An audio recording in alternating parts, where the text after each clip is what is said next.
Hola, good afternoon.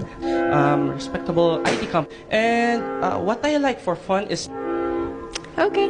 And how about mga deal breakers mo, or if nalaman mo na ganito yung partner mo, ayaw mo na sa kanya? what I want is honesty. The one who respects my time. Because ayokong binabastos ka, bakit mo ako babastusin? Alright, thank you so much. Alright, so as you can see, we have Golden Retriever guy. Well, what I can say is that hindi ako super mabait. The way you talk, parang ano ka, tumabait. Alpha, ganon. So, sorry. Alright, and is she someone who's your usual type, or someone you would go out on a date with?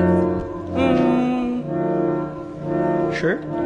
Na hindi siya golden retriever gal, like maybe she's more of a Let's say this is just a facade, but I could make you one. So, yeah, sure.